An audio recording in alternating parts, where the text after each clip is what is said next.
bienvenue sur la page Panapo. Vous allez m'excuser, j'ai un souci avec ma caméra. Dès que j'aurai les moyens, je m'en procurerai une autre. Nous allons de nouveau parler aujourd'hui des opposants au Cameroun. Les opposants dans notre pays, le Cameroun, ont toujours été en hibernation dans les périodes intermédiaires aux élections pour émerger quelque temps avant les élections, qu'elles soient municipales, législatives ou présidentielles. Avant ces échéances, on ne les entend pas, sauf certains de temps en temps pour signaler qu'ils sont toujours vivants. Puis le flash disparaît. Après ces échéances, on ne les entend plus, sauf quelques balbutiements pour revendiquer des victoires non acquises ou dénoncer des fraudes. C'est exactement ce qui s'est passé après la fin du contentieux électoral à la Cour constitutionnelle en 2018. Blackout total. Chacun profite et savoure les intérêts des accords passés. Janvier 2025. Tous les sous-marins commencent à émerger pour finir par influencer à la recherche de nouveaux accords. Tous sachant pertinemment qu'ils n'ont aucune chance de gagner les élections, pour ne pas dire qu'ils ne pensent même pas qu'ils peuvent gagner. Pourquoi? Parce que la nomenclature des lois et la configuration du paysage administratif ne laissent aucune chance à quiconque de pouvoir gagner une élection face aux partis au pouvoir. Pourquoi s'agitent-ils tous pour le positionnement? On sait qu'il y a des gens dans l'opposition qui sont dans l'opposition parce qu'il faut une classe politique. C'est-à-dire, il y a des figurants dans l'opposition. On le sait. Un positionnement qui ne vise pas la magistrature suprême au fond, si ce n'est du bout des lèvres. Autrement, le combat qui devait être mené par les opposants serait celui insistant de la révision du code électoral en priorité. Car nous ne cesserons de le dire. Ce code électoral camerounais n'est pas du tout de nature à favoriser des élections transparentes. Déjà que les lois figurant dans ce code électoral, mal ficelées ou mieux, ficelées au profit du parti au pouvoir, sont violées par l'organe chargé des élections qui ne ménage aucun effort pour les bafouer. Que font les opposants? Juste des condamnations passagères, parfois suivies de plaintes portées à la justice qui ne manquent pas de les mettre en hibernation. L'organe chargé des élections, l'ECAM, jusqu'à ce jour, n'a pas daigné publier la liste des inscrits comme le prévoit la loi. Les opposants se résolvent à inviter les populations à aller s'inscrire dans les listes électorales. Et personne parmi ces opposants ne menace de boycotter sa participation aux élections si cela n'est pas fait, si la liste n'est pas publiée. Pire encore, ils ne pensent même pas à se mettre ensemble pour revendiquer le respect de la loi. Alors qu'il s'agit là d'un canevas qui se dessine bien pour la fraude à venir. Que feront les populations lorsque le jour J, tel ou tel ne verra pas son nom sur les listes publiées? Quel temps disposera-t-il pour un recours? Il n'y en aura pas. Qu'est-ce qui peut justifier ce comportement au sein de l'opposition? La division. Chaque opposant pense à sa panse et à la panse de ses membres. Il faut soit avoir une influence en vue d'une position qui garantit des faveurs, soit il faut influencer pour se frayer un chemin à la mangeoire nationale, comme c'est le cas d'un ministre délégué ex-opposant qui a dit à la télévision qu'il donne du travail en passant des appels téléphoniques. Voilà comment ça se passe au Cameroun. Le travail ne s'obtient plus via un concours ou un recrutement en bonne et due forme dans l'équité, mais c'est par des coups de fil. La Constitution de la République fédérale avait stigmatisé que la forme de l'État ne changera pas. La Constitution le dit, que la forme fédérale de l'État, on ne la touchera pas. Il y a un article qui le dit. Malheureusement, on fait une autre constitution en 1972, en ignorant l'article qui a cimenté la relation avec le côté anglophone. Est-ce que ce ne serait pas une revendication normale que eux aussi?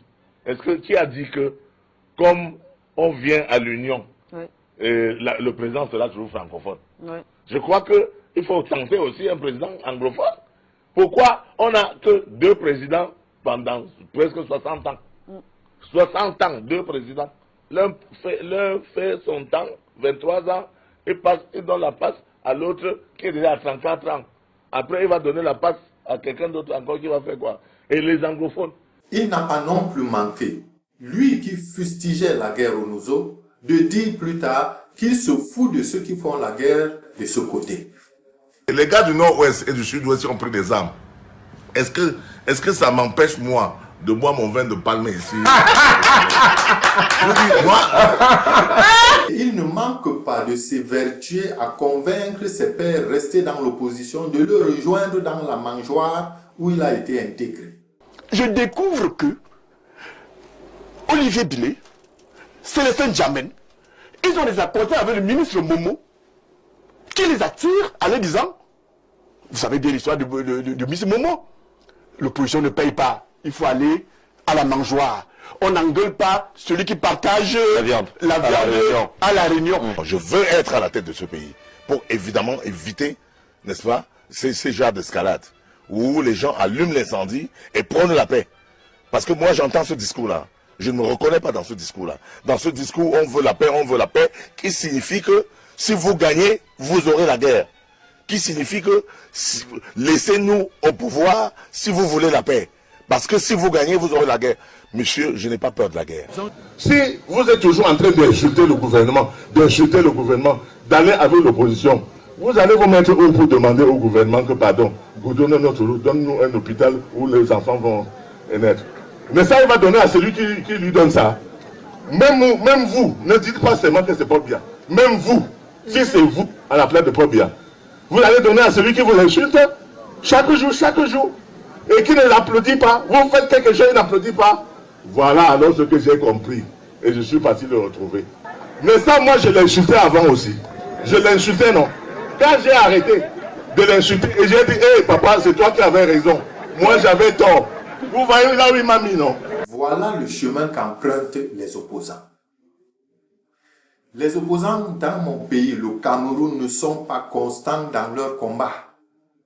Aujourd'hui, ils ont un avis. Demain, ils ont un autre.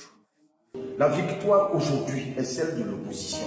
Et nous devons nous battre pour apporter la preuve de cette victoire. Levez-vous, chers concitoyens. Descendez sur le terrain. Allez défendre vos votes. Que cela soit bien compris de tous. Le président proclamé élu n'a pas été élu par le peuple camerounais.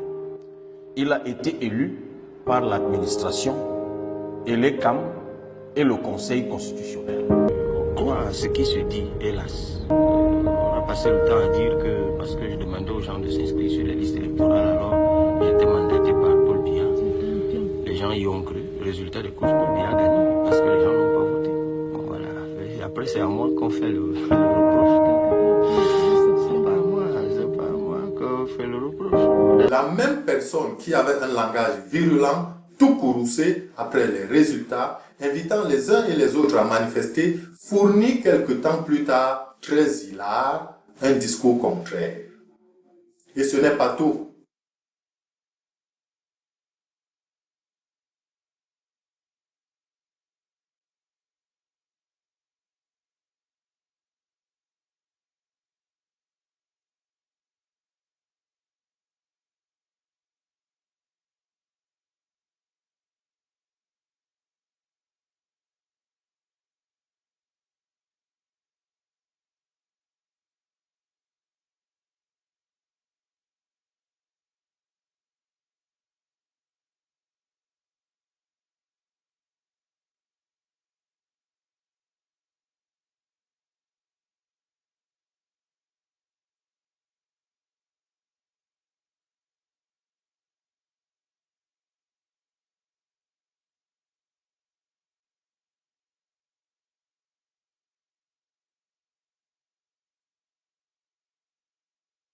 De quoi s'agit-il exactement?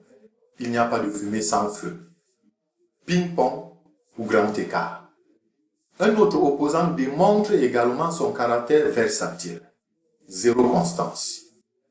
Le MRC a décidé de ne pas prendre part aux élections législatives et municipales du 9 février. Bien que le contexte électoral actuel soit favorable à notre parti, nous sommes disposés à soutenir le report de la date des élections pour résoudre la crise du nord-ouest et du sud-ouest et réformer le système électoral. À ce moment-là, cette décision profitait au parti au pouvoir. Pourquoi avoir pris cette décision? Aucune idée. Les autres qui parlent de M. Maurice Kamto et le changement, nous on sait aussi qu'à un moment donné, Maurice Kamto a accepté de faire partie d'un gouvernement. À ce moment-là, il ne pensait pas au changement. On le sait.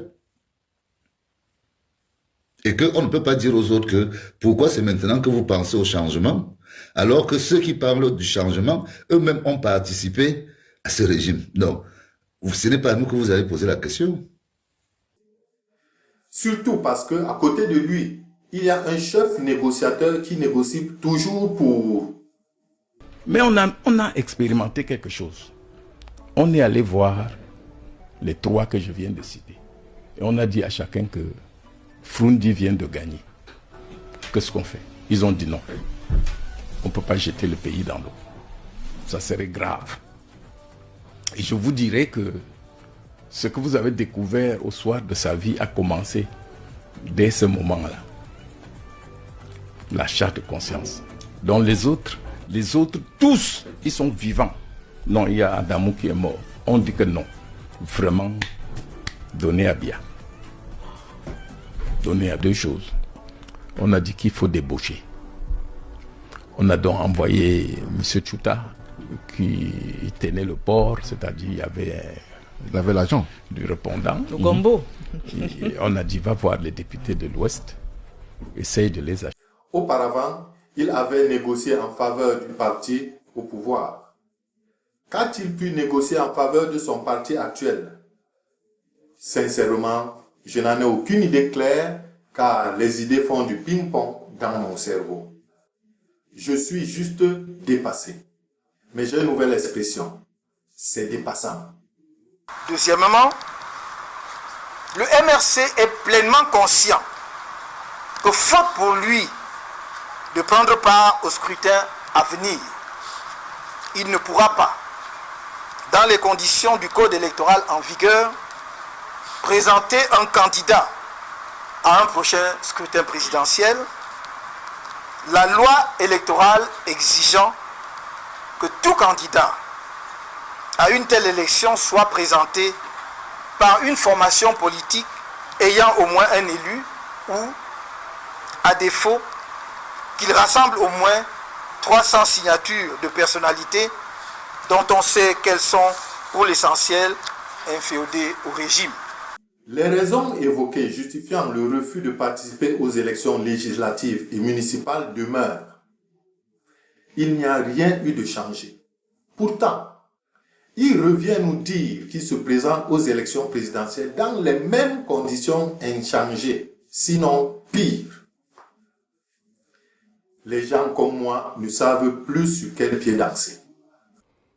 L'élection présidentielle, c'est la rencontre d'un candidat, femme ou homme, avec le peuple. Je suis certes candidat du MRC et de l'Alliance politique pour le changement à l'élection présidentielle à venir. Mais c'est vous, Camerounaises et Camerounais, électeurs de toutes les régions du pays, qui déciderez de qui sera votre prochain président de la République. Traversons le pont et atterrissons chez un opposant transfuge et retransfuge. Il a trahi l'opposition il y a quelques années en rejoignant le parti de la mangeoire et maintenant, il trahit le parti de la mangeoire et rejoint de nouveau l'opposition. Rentrons un peu en arrière pour nous rappeler à qui on a affaire. Vous estimez vraiment être en harmonie avec vous-même dans votre parcours politique, monsieur le ministre? Tout à fait, tout à fait. Je défie quiconque de m'en prouver le contraire. Alors, nous sommes également allés chercher la seconde surprise de ce programme. L'histoire est toujours écrite par les vainqueurs. L'histoire de cette période jusqu'à présent n'a été écrite que par les turiféraires du régime, par les inconditionnels de M. Biya, par les gens qui lui sont redevables, qui lui font des clins d'œil et qui par conséquent jetaient l'anathème sur le président Ahidjo, le voué hégémonie. Tous les collaborateurs du président Ahidjo sont morts misérables. Tous. Allez voir les maisons qu'ils ont laissées. C'est vraiment des taudis. C'est 2 fois rien. Le détournement était inacceptable sous le règne du président Ahidjo. M. Biya ne peut pas prendre le Cameroun de la prospérité, comme lui-même il a dit, le ramener à la misère, comme c'est le cas aujourd'hui, et s'attendre à ce que ses concitoyens continuent à lui faire confiance et à jeter leur dévolu sur lui. Voici donc le comportement d'un opposant. Êtes-vous prêt à compléter ce CV, votre CV, en 2025, pour couronner en quelque sorte votre carrière au sommet? Qu'est-ce que vous entendez par là? Êtes-vous prêt à aller aux élections comme candidat? Vous me surprenez. Vous me surprenez. Je vous ai dit que j'accompagne le président Biya jusqu'à la fin de sa carrière. Vous voulez dire donc qu'en 2025, le président va arrêter? Il y a une élection. Mon engagement, c'est d'accompagner l'homme, le chef de l'État. Tout au long de sa carrière, nous avons dit que nous souhaitons longue et heureuse jusqu'à la fin. Si en 2025, le président Biya se porte candidat, je n'ai pas remis en cause mon engagement à le soutenir. Je ne l'ai pas remis en cause. Mais s'il n'est pas candidat, vous foncez. Non, mais ça, c'est votre problème. Aujourd'hui, on dit ci, demain, on dit ça. Puis, on revient dire ci. Aujourd'hui, malheureusement, le président de la République est atteint par l'âge. Il n'a plus le pouvoir physique avec ses contraintes, ses exigences. Il n'a plus la force pour exercer.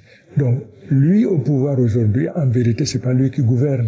Par exemple, durant les 14 dernières années, le chef de l'État qui préside aux destinées de notre nation, qui veille à ce que toutes les institutions se déroulent normalement, n'a pas organisé un seul conseil de ministres.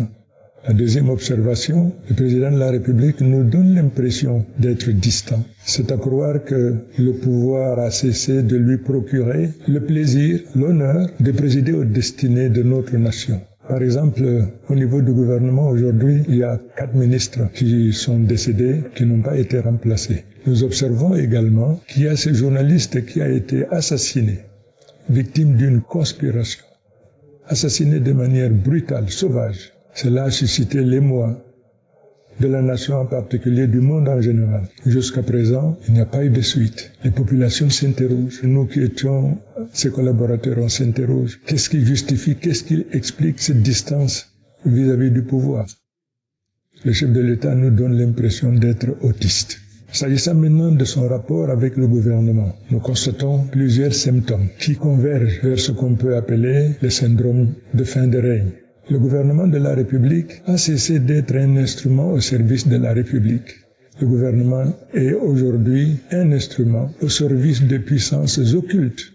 Alors ce pouvoir occulte, comme j'en ai parlé tout à l'heure, c'est aussi divisé en 2 clans. Il y a un clan qui appartient à telle famille, à telle caste, et l'autre clan qui appartient aussi à telle autre famille, à telle enseigne que ce pouvoir, relevant de la souveraineté du peuple, se trouve donc accaparé par ces 2 groupes qui se battent pour le triomphe de leurs intérêts, mais surtout qui se battent dans la perspective du changement du chef de l'État à la tête de la nation. J'avais pris la décision de l'accompagner jusqu'à la fin de sa carrière. Malheureusement, il se trouve, le chef de l'État est inaccessible, il est invisible. Aujourd'hui, ne sachant à quel sens se vouer, compte tenu de l'impossibilité donc d'être en contact avec lui, pour discuter, partager avec lui, je me suis trouvé dans la nécessité, dans l'obligation de retirer mon engagement que je lui avais fait pour l'accompagner jusqu'à la fin de sa carrière. J'ai estimé qu'il était impossible de continuer mon expérience aux côtés du président de la République. C'est donc pour cette raison que j'ai décidé de démissionner du gouvernement. Après avoir contribué à conduire le pays dans l'hécatombe comme il le décrit lui-même, il rejette la responsabilité au parti de la mangeoire et se désolidarise du bilan affreux. On ne reste pas fidèle à l'incompréhensible à l'inacceptable. Les Camerounais veulent le changement et ce changement prescrit à tous les Camerounais de manière générale et ces deux partis politiques en particulier. Il faut qu'on se souvienne que l'immense majorité des Camerounais aspirent au changement.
Que fait l'opposition opposante entre guillemets?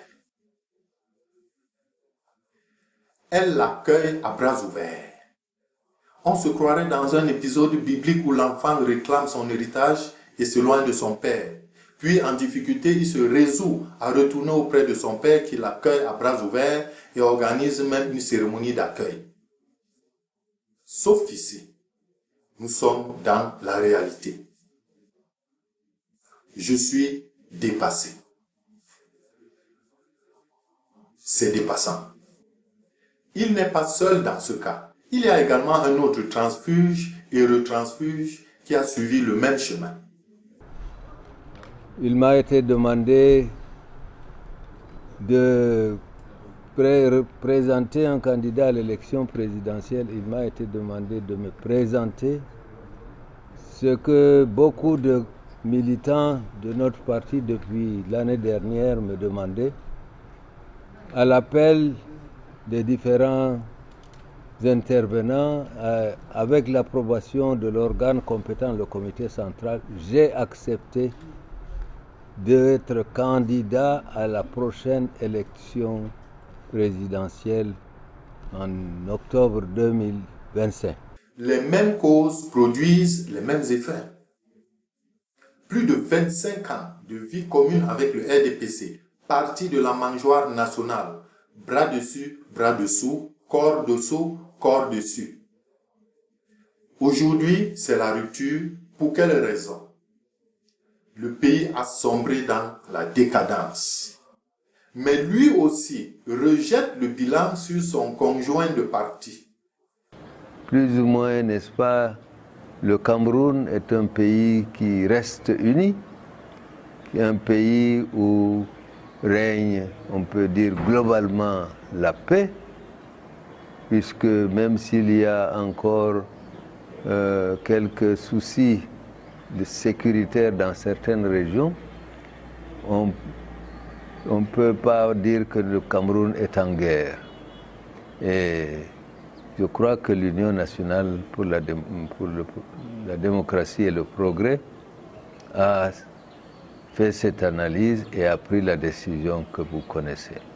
Il n'y est pour rien et il veut accéder à la magistrature suprême. Que fait l'opposition opposante entre guillemets? Elle l'accueille à bras ouverts. Et tenez-vous bien, c'est le leader poids lourd, celui sur qui certains fondent leurs espoirs, qui assiste à leur congrès. Et pour cause, il veut s'allier à toutes les parties pour bouter hors jeu le parti au pouvoir. Vous avez ici la main tendue de l'une des jeunes formations politiques camerounaises qui fait son chemin dans le respect des anciens, mais avec la foi et la conviction qu'ensemble, nous pouvons porter ce pays à un niveau qu'on n'a jamais atteint par le passé. Jusqu'à ce jour, mon cerveau refuse de me faire comprendre ce qui se passe. Que quelqu'un m'éclaire. Mais nous, on sait, par exemple, que dans l'opposition, il y a beaucoup qui ne font pas partie de la vraie opposition. Chacun a sa part de responsabilité dans tout ce foutoir. Sauf qu'il y a des gens qui ont mis les mains et il y a des gens qui, peut-être n'étant pas impliqués directement, s'occupaient d'autre chose. Moi, je viens du privé.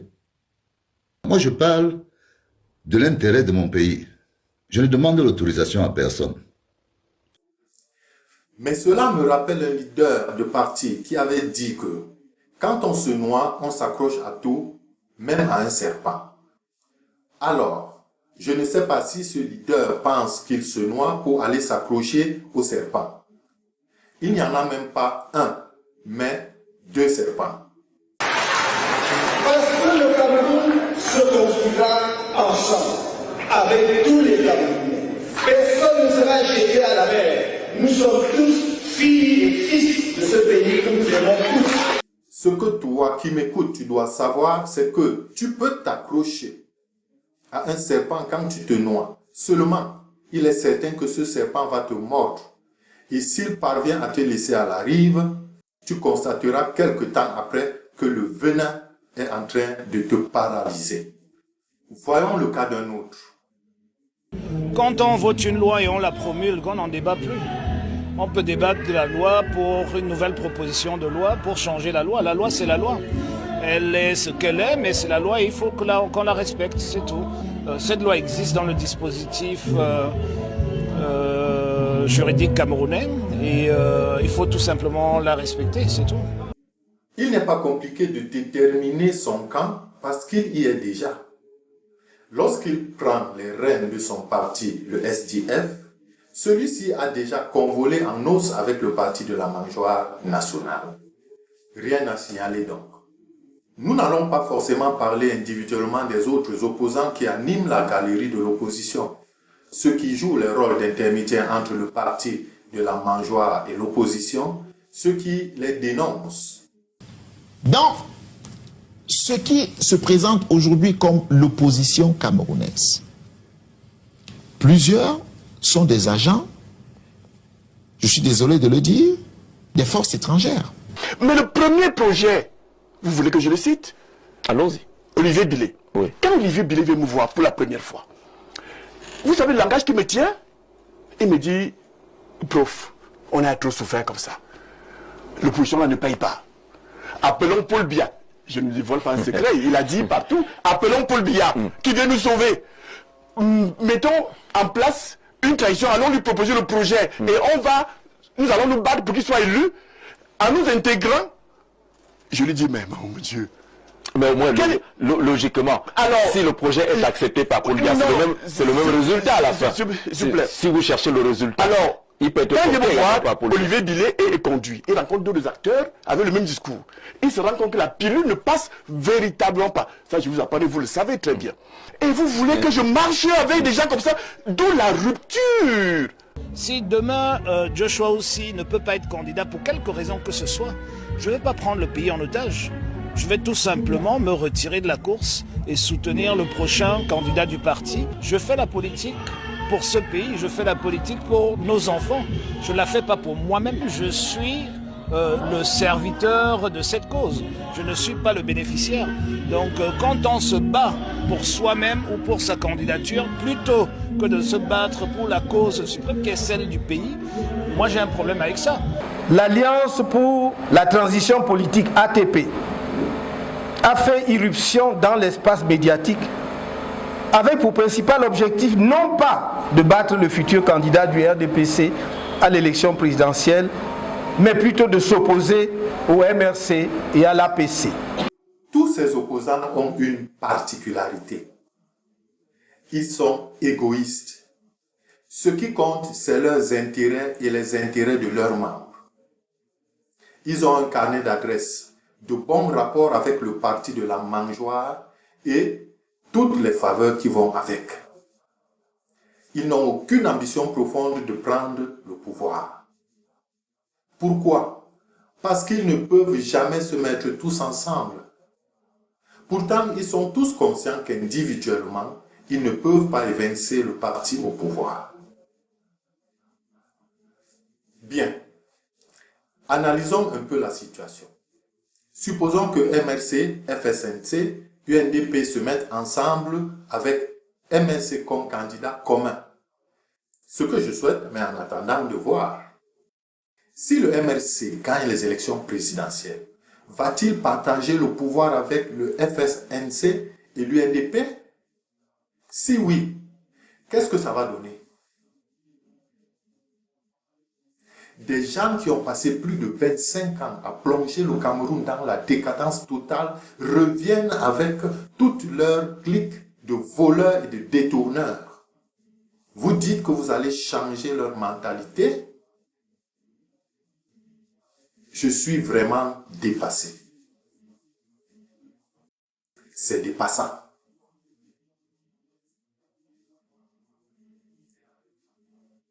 Certains vont poser la question de savoir ce qu'il faut faire. La réponse est, il faut s'éloigner des serpents. Pour finir, voici ce que je pense. Le président de la République et son parti RDPC doivent dégager, partir. Qu'on cesse donc de faire des autres des boucs émissaires. Le responsable de la situation, puisque le président Biya est le seul comptable, ou de la prospérité ou de la misère. Tous les ministres, tous les collaborateurs du président Biya sont comptables devant le président Biya. Il est aussi comptable de la paix, le président Biya. Mais aujourd'hui, vous dites que nous sommes en paix. Le Cameroun est calme. Et s'il y a paix, c'est la paix des cimetières. Regardez aujourd'hui le culte de la personnalité auquel on procède aujourd'hui au niveau des médias officiels. C'est simplement inacceptable. Le syndrome du Zaïre est en train donc de faire son apparition au Cameroun. Il faudrait que ce peuple baroudeur se réveille, qui se dise non. On doit construire la prospérité basée sur la solidarité, basée sur l'équité, sur la justice, et non aujourd'hui sur des mensonges grotesques et de l'assimilation. Ils peuvent rejoindre l'opposition demain s'ils veulent. Ils peuvent même dissoudre leur parti s'ils le souhaitent. Mais ils doivent dégager. Il s'agit de libérer le Cameroun de M. Biya. Il s'agit de libérer le Cameroun de tout son système, de M. Biya et de son staff. Parce qu'ils creusent notre tombe. On ne peut pas continuer comme ça. Maintenant, il utilise des moyens déloyaux sur le terrain et qui font que j'ai une mine froncée. Je ne préserve pas la paix, monsieur. Le type qui préserve la paix, c'est celui qui organise les élections. Moi, vous ne pouvez pas mettre l'incendie et m'appeler d'éteindre. Je n'éteins pas le feu. Ok? Je n'éteins pas le feu. Et moi, si on me vole ma victoire, croyez-moi, je serai avec ces populations-là pour la réclamer. Je n'éteins pas d'incendie. Vous comprenez? Je ne suis pas le pompier de M. Biya. S'il met le feu, eh bien, on va se réchauffer, tout le monde. Toute la gymnastique intellectuelle que mon cerveau fait me ramène toujours sur le fait que le RDPC ne peut perdre aucune élection dans les conditions et les circonstances présentes. Et cela parce que la transparence n'est pas garantie et la fraude sera invitée au banquet électoral. Que le président de la République sache que le peuple penche pour une transition. L'opposition a commencé ce combat et l'a lâché en route. On voit d'ici le scénario. Oh, bien sûr, pour être tout à fait complet, leur discours a évolué. Je pense que dans l'ATP, on trouve aujourd'hui des gens qui disent il faut toujours la transition, mais allons aux élections pour faire la transition. Qu'il organise une transition pour refonder ce code et réorganiser le paysage administratif et politique afin que des élections transparentes puissent se tenir. Merci, c'était tout. Merci de m'avoir écouté. À très bientôt pour mon avis sur un nouveau sujet.